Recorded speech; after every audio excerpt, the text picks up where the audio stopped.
dumating yung cash out natin kay Pesuin. And yun nga guys, maglalaro na ulit tayo sa kanya kasi mabait na siya, nagka-cash out na siya ng maayos. Alright mga idol, so yan guys, na ganito yung gagawin natin strategy dito sa Mind Games si Pesuin mga idolords. Tayo ngayon power 53 mga idol po, okay ninam. Tingnan nyo kung paano natin iilagan yung mga bombang yan guys ha. Yan para sa mga gusto mag-try. Nasa comment section yung link para sa mga bago natin viewers. Shoutout sa inyo po, okay ninam. Nasa comment section yung link, register lang kayo dyan. Tapos kailangan nyo ng verified Gcash or Pay My account para makapag-cash in, cash out po. Kaya ng doble agad. Ngayon guys, minimum dito piso, no? Piso, yan yung ginagawa natin. Pinapatalo natin yung piso-piso.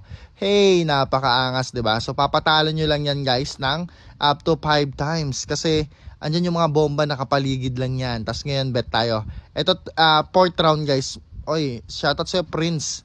Ito, 4th round guys, nananalo yan minsan, no? Ayan, no? Okay din ang kunin natin. 509, 1018 na mga idol lord. So, ganun yung mangyayari pag nakaapat kayong diamonds, mga idol ko, no? So, yan, goods na goods. Tapos, after nyo manalo, wag kayong greedy, piso ulit. Syempre, no? Hindi pwedeng sundan. Kahit na panalo yan, sabihin nyo, ay sayang yung panalo pa. Hindi pwede, wag kayong greedy mga idol. Kasi kung magkabomba, sabihin nyo naman, okay naman si idol lords. Bomba naman yung kasunod ng panalo. Kaya hindi ko sinasuggest after panalo, magbet agad kayo mga idol. Kasi nga ganun yung nangyayari. No? So ngayon, piso pa din mga idol. No? So, sa pang-anim tayong round bebet ng malaki. Ang goal ng strategy natin dito, pag matatalo tayo, piso lang, tapos ngayon bet tayo 1,141 agad kasi pang 5 round dyan mga pang-anim pala to guys, pang-anim. Alright, so 1,141 natin, 2,283 na mga idol, no? So yung balance natin ngayon 5,685 na. So kaka-cash out natin yan through Gcash mga idol. Yun nga pala guys, no?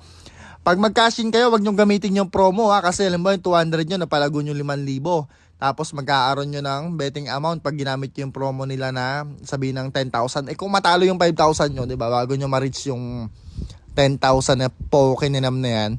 Ewan ko ba't nilalagay nila yan, no? Hindi ako dyan sang-ayon sa mga galawan ni Pesuin na yan, mga idol. So yan, let's go mga idol, no? Kinashot ko yung 6 kasi sayang din yun eh. Pera din yun mga idol eh. Baka naman, diba, Pesuin, diba? O, yan ba? Parang kala ko wala nang bomba guys eh. Ngayon kasi lately, naglalaro ako, bibihira na yung mga bomba. No? Hindi ko alam kung bakit. Siguro nagbabawi sa mga players to si Idol Pesuin.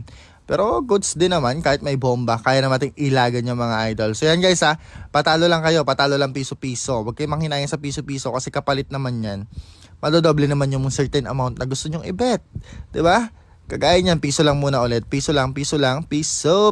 Tapos ngayon bet na ulit tayo guys, 1,421. Sagad ko, sagad. Kasi panalo naman, agad po, kininam. Diba? Ganun lang ka-basic.